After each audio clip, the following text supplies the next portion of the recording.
Tiempo que Dios nos permite poder estar aquí en este lugar que lo hemos designado casa de oración y puerta del cielo. Hemos estado hablando en estos días sobre la estructura de Satanás, cómo plasma esa estructura sobre la humanidad a través de la brujería. Hoy estuvimos hablando acerca del anticristo, que es el fruto de la brujería, ¿no? Dentro de lo que es la congregación. Seguramente cuando ustedes pensaron que íbamos a hablar acerca de la brujería, se habrán imaginado alguna persona con fotos y alfileres y ¿no? algún sapo colgado por ahí. Y bueno, como habrán visto, la brujería es algo mucho más que eso, ¿no? Sino que esa parte que nosotros conocemos es más bien lo que correspondería a la parte de la hechicería, que es una de las ramas de la brujería. Pero bueno, en fin, la palabra, la brujería que empieza a infiltrarse en la iglesia es lo que trae confusión y lo que no permite que se predique la palabra con precisión, sino que la persona que predica más cosas de él que de Dios, y eso es brujería, ¿no? La brujería trata de que la persona, ¿no? El líder, en este caso hablando de la iglesia, el líder trate de subyugarlos a todos, a que todos hagan lo que él quiere, sin importar los medios. Sí, a través del sometimiento, a través de la manipulación, a través de la intimidación, ¿no? Generando miedo en la congregación. Dios no es un Dios que genera miedo, ni tampoco es un Dios que te hace sentir culpable, ¿no? Sino que Dios es un ser que te habla y te transforma, y te deja con ganas de seguir, te deja con ganas de avanzar, no te hace sentir culpable. No es cuando uno viene a la iglesia y se va peor de lo que vino. No sé hasta dónde el mensaje fue de Dios, porque el mensaje tiene que ser de restauración, de formación y de capacitación. Yo creo que la única persona aquí con la autoridad para llamarles la atención es la pastora, no los hermanos. Es fácil retar a los hijos ajenos. ¿Cuántos dicen amén? Entonces cada uno de los que ministran, sométanse a eso. Ustedes no son quien para llamarle la atención a la gente. Empezamos con los tapones de punta, ¿no? Pero es importante entender esto, ¿no? De que nosotros yo no voy a rendir cuenta por esta congregación, lo va a hacer la pastora. Entonces por eso es importante que si se me da la oportunidad de predicar y de enseñar sobre esto que estoy hablando, sí voy a rendir cuenta, pero no por cada uno de ustedes. Entonces siempre tengan en cuenta eso. De sus hijos va a rendir cuenta usted, y de los hermanos de la iglesia, la pastora. Entonces siempre más o menos mantengámonos dentro de esos parámetros, ¿no? Una de las cosas que había estado hablando anoche, que no me acordaba el versículo y hoy lo encontré, si quieren anotarlo. ¿Se acuerda cuando hablábamos de David, que danzó con toda su fuerza? Bueno, eso está en 2 de Samuel capítulo 6, verso 14. Segunda de Samuel, capítulo 6, verso 14. Porque por ahí, como no se dio un versículo o algo, se puede llegar a pensar que es algo que yo lo dije porque a mí me parece, y no, está en la Biblia. Ahí dice, y David con toda su fuerza danzó delante de la presencia de Jehová. Amén. O sea que no lo hizo en el espíritu. ¿Se acuerdan que hablábamos justamente de ese tipo de danza, ¿no? Donde se hace coreografía y todo ese tipo de cosas. ¿Quién me llevó los anteojos?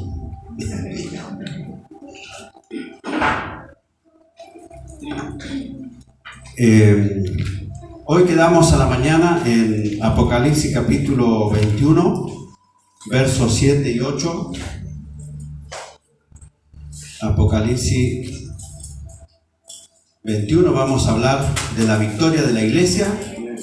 Ya estuvimos hablando acerca de todas las patrañas del enemigo, y ahora en esta noche vamos a hablar de cómo la iglesia vence a Satanás, cómo lo puede vencer. Y en el capítulo 21 de Apocalipsis, versos 7 y 8, dice así, lo leemos en el nombre del Padre, del Hijo y del Espíritu Santo. No sé si ustedes tienen por costumbre pararse o estar solo sentados, háganlo como tienen enseñado. Leemos entonces en el nombre del Padre, del Hijo y del Espíritu Santo. Amén. Amén. Dice así: el que venciere heredará todas las cosas, y yo seré su Dios, y él será mi hijo. Pero los cobardes e incrédulos, los abominables y homicidas, los fornicarios y hechiceros, los idólatras y todos los mentirosos tendrán su parte en el lago que arde con fuego y azufre, que es la muerte segunda. Amén. Amén. Reciban asiento, hermanos.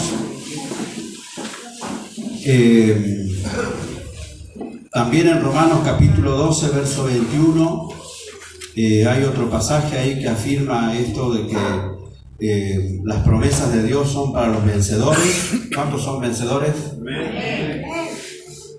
En Romanos 12, 21 dice: no seas vencido de lo malo, sino vence con el bien el mal. Los hijos de Dios no somos un grupo de hombres y mujeres fracasados. No lo somos. No somos un grupo de hombres y mujeres fracasados. En el capítulo 2 y el capítulo 3 de Apocalipsis nos encontramos con unos mensajes a las iglesias. ¿Se acuerdan los mensajes a las 7 iglesias? Donde hay promesas al final de cada uno de esos mensajes a las iglesias que dicen: al que venciere. Sí, siempre terminan diciendo: al que venciere le dará todas las cosas, al que venciere le daré que se siente conmigo, el que venciere tendrá por heredad, y en fin. Entonces, Dios nos ha hecho vencedores. ¿Cuántos dicen amén? Cada uno de nosotros, hermanos, antes incluso de haber nacido, ya éramos vencedores. No sé si usted conoce más o menos el proceso, pero antes de ser un feto éramos espermatozoides y estábamos dentro de millones de espermatozoides. Fuimos corriendo una carrera para entrar en el óvulo, si no me equivoco, y ahí entre todo ese millón de espermatozoides yo fui vencedor y logré llegar primero que los otros, y desde antes en el vientre de mi madre Dios ya nos había escogido, ya nos había elegido, ya nos había puesto nombre, ya nos había entregado ministerio.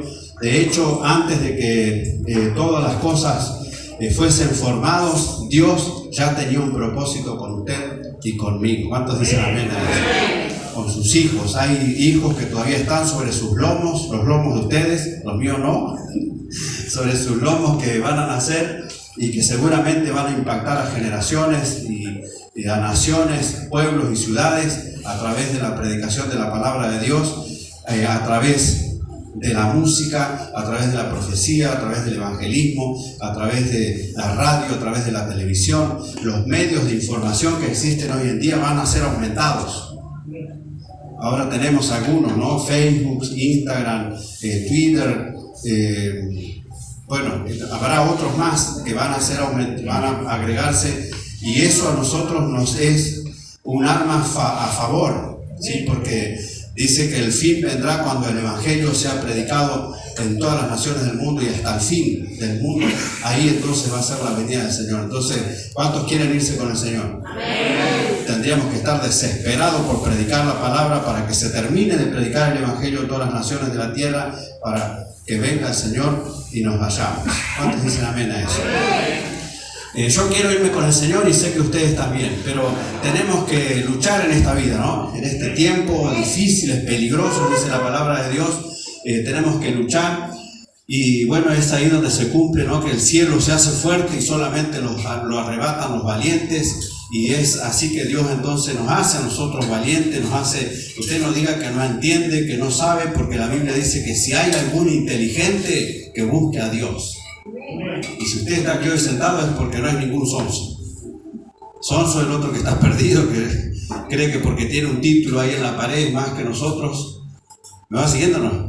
Entonces nosotros no somos ningunos sonsos, no somos ningunos tontos, sino que hemos creído en Dios y Dios nos considera a nosotros inteligentes. Por lo tanto, Dios nos ha dado la capacidad de poder obrar conforme a su voluntad. Y si no podemos, pídale fuerzas a Dios y Dios le dará fuerza y usted podrá cumplir con los mandatos, preceptos y estatutos de Dios. Una de las artimañas de Satanás, que lo había hablado yo anteriormente ya, es hacer creer de que, bueno, usted no es ni del diablo ni de Dios, que hay una parte intermedia. ¿Se acuerdan que hablábamos de que se está de un lado o se está del otro? No se puede estar a media. Hay una casa fundada sobre la roca y la otra ¿dónde está fundada? Sobre la arena. Hay un árbol de los buenos frutos y el otro árbol de los malos frutos. Existe la vida y la muerte, el infierno o la vida eterna en el cielo con el Señor, Dios o Satanás. Dos caminos nada más. Repita conmigo, hay dos caminos. No existe un tercero, no existe mi camino, no existe mi voluntad. Está la voluntad de Dios o la voluntad del diablo. Y usted verá cuál de las dos se somete. Entonces, en ese contexto entramos en esto, ¿no? Que es la victoria de la iglesia. Y de vez en tanto, en cuanto a esto de la victoria y de los vencedores, se forman grupos en las iglesias. A veces los grupos o las congregaciones se convierten un poco competitivas, ¿no? Porque como que no, los hermanos varones organizaron el evento de hombres y conseguimos todo porque trabajamos, porque esto, y nosotros somos el mejor grupo. Y por otro lado están las hermanas que dicen, no, y cuando hagamos nosotros el congreso no saben lo que va a hacer y ahí vamos a estar nosotros porque vamos a hacer esto y vamos a hacer lo otro. Y no está bien, ¿no es cierto?, el ánimo o la autoestimulación, ¿no es cierto?, para hacer las cosas. El tema es de que cuando nosotros somos competitivos muchas veces nos olvidamos que hay un objetivo, y si ese objetivo se pierde, se forman grupos. Se forman grupos. Y cuando se forman grupos se pone espeso el caldo de la olla, ¿no? ¿Por qué? Porque claro, empieza a haber división dentro de la iglesia. Porque un grupo es más que el otro este, el otro aquello. Está el grupo de los niños, el grupo de los adolescentes, el grupo de los jóvenes, el grupo de los hombres, el grupo de las mujeres. Y tenemos que aislar muy finito en eso. ¿Por qué? Porque sí se debe sectorizar la iglesia, ¿no? El sector de los niños, el sector del coro, el sector de los hombres, de las mujeres. Está bien que se sectorice para tener un mayor crecimiento, porque de esa forma se tiene un mayor control y formación de todas las cosas que hace cada grupo. Pero tenemos que tener algo en común todos, y lo que tenemos que tener en común es que tenemos que anunciar la palabra de Dios. Entonces se hace un congreso de hombres, pero ¿para qué se hace? Para anunciar la palabra de Dios. Entonces, en eso de anunciar la palabra de Dios estamos involucrados todos. Se hace un congreso de damas, pero ¿cuál es la finalidad? Que se predique la palabra de Dios, porque eso es lo que se le enseña a las hermanas, como lo que se le enseña a los hermanos es palabra de Dios. Si bien es como moverse, qué sé yo, en el matrimonio o en el trabajo o en lo que sea, pero no deja de ser palabra de Dios. Asimismo, cuando se organiza algo para los niños, o el grupo de coro, o de danza, o de alabanza, no sé cómo lo llaman ustedes, o cuando ellos organizan para hacer algo, para comprar más instrumentos, la finalidad es anunciar la palabra de Dios, no que los coristas sean sobresaltados. Porque cuando se hace eso es donde se sectoriza y donde, aunque estemos todos juntos, estamos divididos. El plan de Satanás es que nosotros nos dividamos.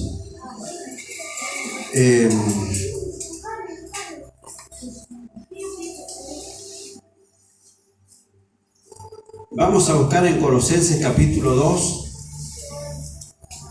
verso 13 al 15. Gloria a Dios. Amén. Colosenses capítulo 2.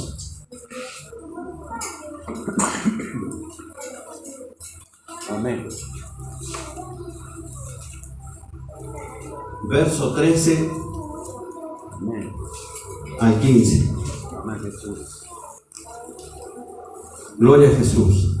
Ningún grupo vencedor es un monopolio, ¿no? O sea que es algo, no es un grupo vencedor, no es algo que se puede vender, ¿no? Que decir, bueno, a ver cuántos vienen con nosotros, cuántos van con aquel grupo, cuántos pertenecen a este grupo. No, sino que la iglesia es un cuerpo y cada uno de los sectores o de los grupos serían como una de las extremidades del cuerpo, como lo es un brazo, como lo es cada integrante del grupo sería como los dedos, las uñas, todas cumplen una función diferente. A medida que vayan encontrando, me interesaría que lo leamos todos. Colosenses capítulo 2, verso 13 al 15. El Evangelio, entonces, hermanos, no es un título ni es una doctrina, sino que es una forma de vida. ¿Y qué es el Evangelio? Una forma de vida. ¿Cómo vivís? Me dice a mí quién sos realmente en el Señor. No cómo estás vestido y ni siquiera cómo hablas, porque yo puedo tener mucha cháchara. ¿Me van siguiendo o no? Puedo tener mucha parla, hablar mucho, tener mucha cualidad de expresión, pero puedo estar no viviendo lo que predico. Entonces, como bien dice la palabra de Dios, el árbol es conocido por sus frutos. A mí no me dice quién sos, la ropa que tenés, ni cómo hablas, sino las actitudes que tenés ante las situaciones difíciles, ¿no?, que se plantean a diario, en el diario vivir, ¿no? De eso se trata el Evangelio. ¿Encontraron Colosenses capítulo 2? Dice, ¿y a vosotros? Amén. Amén. Bueno, entonces miren, síganme ustedes ahí con la vista. Y a vosotros, estando muertos en pecados y en la incircuncisión de vuestra carne, os dio vida juntamente con él, perdonándoos todos los pecados, anulando el acta de los decretos que había contra nosotros, que nos era contraria, quitándola del medio y clavándola ¿en dónde? En la cruz. Y despojando a los principados y a las potestades, los exhibió públicamente, triunfando sobre ellos en la cruz. ¿Cuánto dan gloria a Dios por eso? Gloria a Dios, gloria a Dios para siempre. Qué tremendo, ¿no? Porque Pablo, que es el que escribe esto, está preso, estuvo mucho tiempo preso y conocía un poco de la cultura romana, ¿no? Y él hace mención a que nosotros en otro tiempo estábamos muertos en nuestros delitos y en nuestros pecados, y él nos dio vida. Amén. Hay uno o dos. Amén, Jesús. Él nos dio vida. Amén. ¿No? Juntamente con él mismo, sacando el acta que había en contra de nosotros. Porque ¿qué era lo que pasaba? Que Pablo, al estar preso, no estaba solo preso, había varios presos más. Y yo he visto por los documentales y todo ese tipo de cosas, que los tenían presos en una especie de taberna, así, o de, ¿cómo sería?, de cueva o algo así, subterráneo, para que no se escaparan. Pero en cada celda o en cada cueva, así por decirlo, que estaba enrejado, o con maderas o con lo que fuera, con palos gruesos, había un acta que decía cuál era el pecado o la falta que había cometido esa persona, y ese acta estaba clavada ahí en la celda de la persona que estaba preso. Entonces cualquiera que pasaba por ahí, que no pasaba cualquiera, sino los que los iban a visitar o los que tenían la oportunidad de entrar a esos lugares, veían cuál era la causa por la cual la persona estaba encarcelada. Entonces Pablo dice, Jesús murió por mí y por todos nosotros. Murió por nosotros. Pero él, al morir y vencer a la muerte, sacó ese acta que nos culpaba a nosotros también de nuestros pecados. Porque a nosotros también nosotros también merecíamos la muerte, es decir, la condenación, ¿o no? Por nuestros pecados.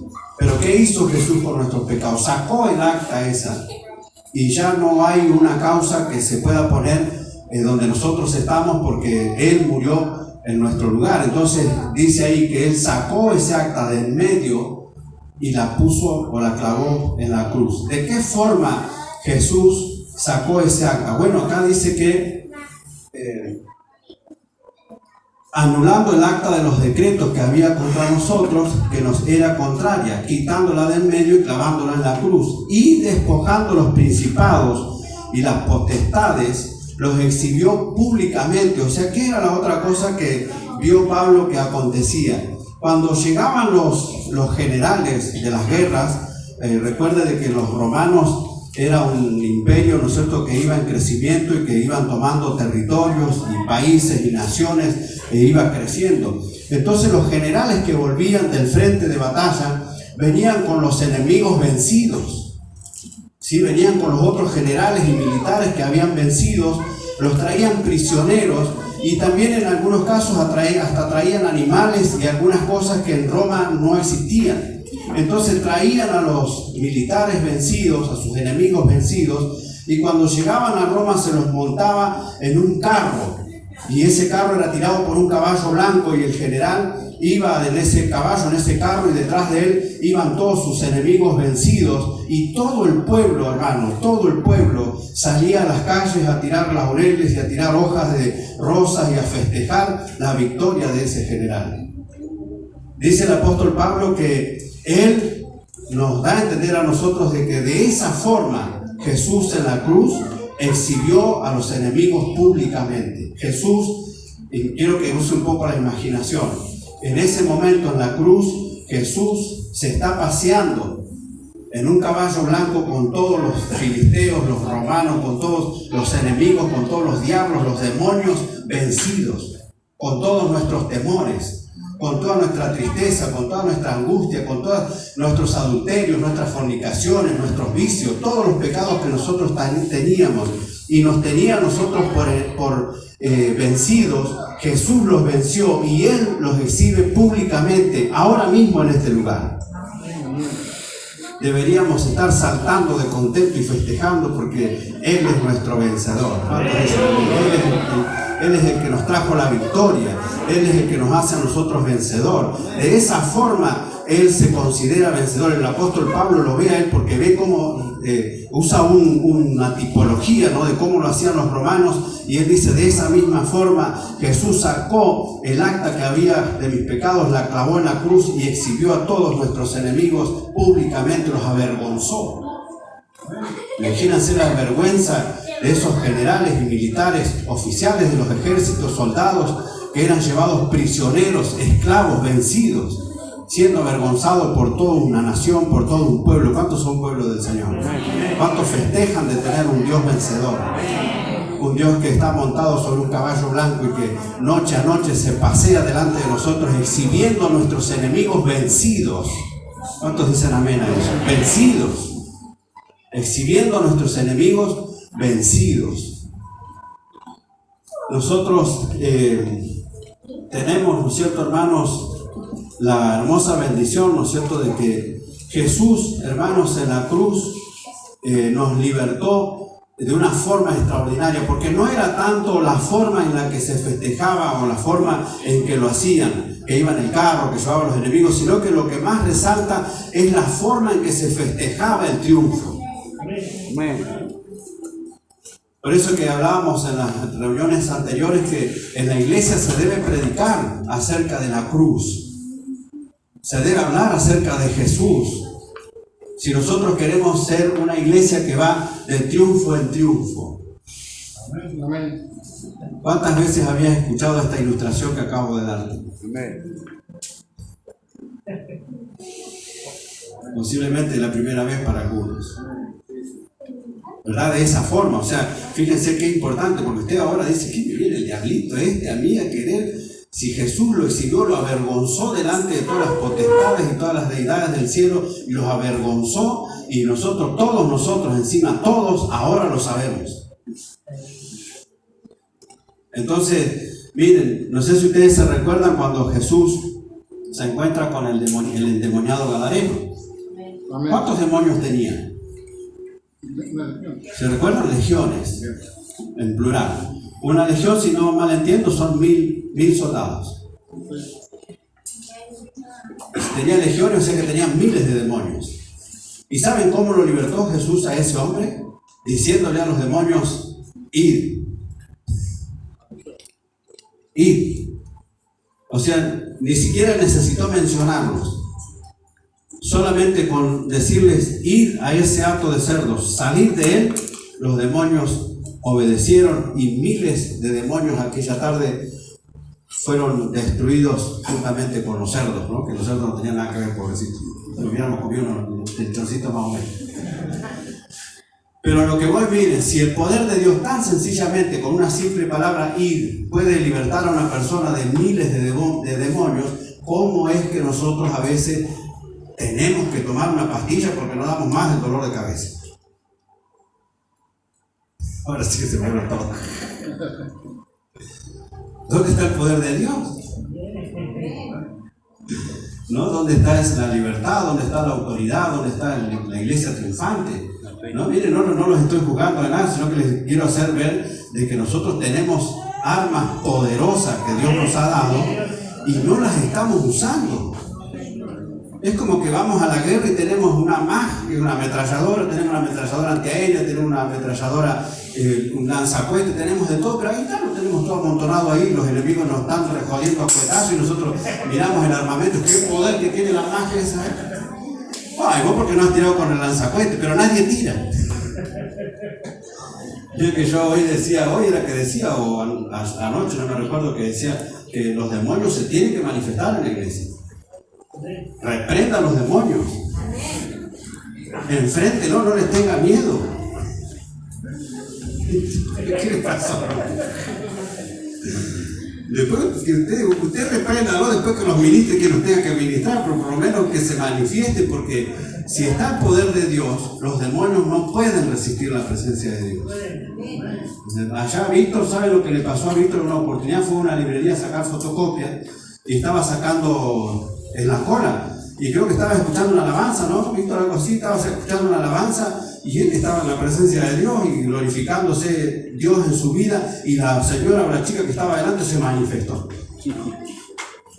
Y ¿saben lo que hizo Víctor, no? Se tomó el palo, la dejó endemoniada y la cosa.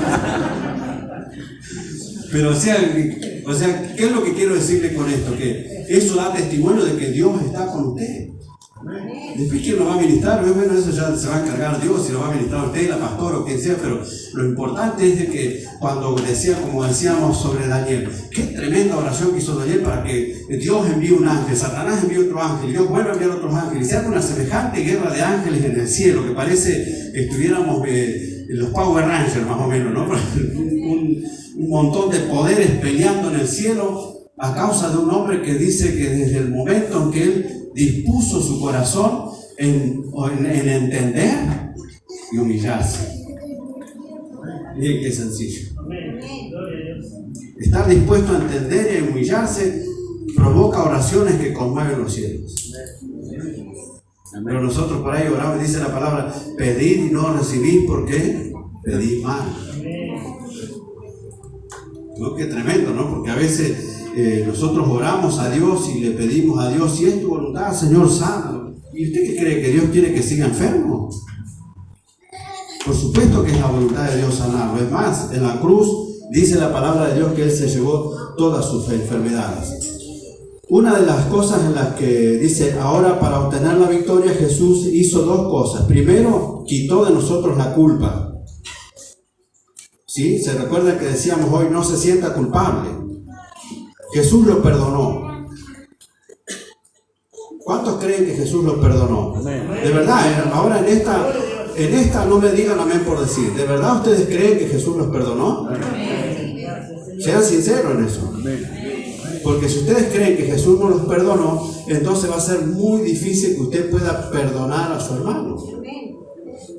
Yo sé que ustedes hacen reuniones de reconciliación, ¿no? Son de reconciliación, le llaman así, de reconciliación, porque en algunas iglesias tienen otros nombres. El mandato de Dios es: perdona, nosotros, el Padre nuestro, perdona nuestros pecados como nosotros, como yo, perdono a los hermanos o a los que me han ofendido. El mandato de Dios es que yo pida que yo perdone. No que vaya a pedir perdón. No sé si entiende la diferencia. Una cosa, si me permite la expresión, es venir con la cola entre las patas: perdóneme, hermano, si lo ofendí. Y otra cosa es venir y decirle: hermano, Víctor, te perdono porque me enteré que anduviste hablando mal de mí, me ofendí, me sentí re mal, pero te perdono. Y Víctor dice: gracias, Claudio, gracias, porque la verdad que bueno, no me di cuenta, perdoname vos también. Y bueno, ahí se hace una verdadera reconciliación. Pero si uno viene y le dice: Víctor, perdoname si te ofendí, como no lo ofendí, entonces Víctor dice: no, pastor, no hay nada, no se haga problema, está todo bien, no faltaría más, por favor. Y por dentro estamos ardiendo, que te lo agarramos los pelos. O sea, se trata, vieron que la pastora decía una palabra ayer cuando iba a presentar al chico, que lo que atamos acá en el cielo se ata allá, acá en la tierra se ata allá en el cielo, y lo que se desata en el cielo se desata también en la tierra. Entonces, todas esas cosas a veces nosotros no las hacemos bien y estamos atados. Estamos atados. Usted fíjese cuántas veces ¿O cuánto hace que usted no le pide o no le dice o no lo perdona? Las hermanas le digo primero. ¿Cuánto hace que usted no perdona a su esposo? ¿Y cuánto hace usted, hermano, que no perdona a su esposa? ¿Cuánto hace que no se sienta con ella y le dice, te perdono, porque la verdad que la otra vez me agarraste la tarjeta y me hiciste pedazo, pero bueno, te perdono, que quedé empeñado hasta la médula, pero te perdono? Porque duelen esas cosas, hermana, pero por dentro nos agarran unos retorcijones que... Pero se han dado cuenta que, por ejemplo, en eso hace bastante. ¿O no? Puede que haya alguno que justo lo hizo ayer, pero a veces por los chicos, a veces por actitudes que tenemos en el matrimonio, no reconocemos. Nosotros los varones somos más difíciles para reconocer nuestros errores.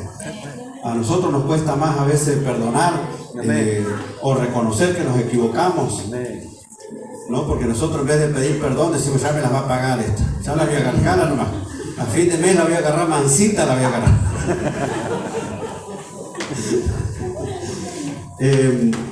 Entonces, bueno, Jesús, eso tiene que ver con la culpa, ¿no? No se sienta culpable, no se quede con culpa. Jesús lo perdonó, y si Él lo perdonó a usted y usted se siente perdonado, entonces usted tiene perdón para perdonar a otro. Es muy importante que usted sienta y crea y confíe de que Dios lo perdonó. No importa cuál haya sido su pecado, su falta, su error, Jesucristo lo ha perdonado. Al menos, miren, de todas las cosas que ustedes confesaron o de que nosotros confesamos, Dios nos ha perdonado. ¿Se entendió o no? De todas las cosas que hemos confesado a Dios, Dios nos ha perdonado. Pero de las cosas que ustedes no confesaron, Dios no les ha perdonado sus pecados. Sí, la mente fue terrorífico. Claro, porque para que haya perdón tiene que haber confesión. Amén. Entonces, si hay cosas tapaditas por ahí que usted dice, no voy a decir eso, bueno, eso no te perdonó Dios. Y eso va a estar ahí como una cangrena. Va creciendo, y a medida que vos te vas metiendo más en las cosas de Dios, Dios va examinando más tu corazón y te trae más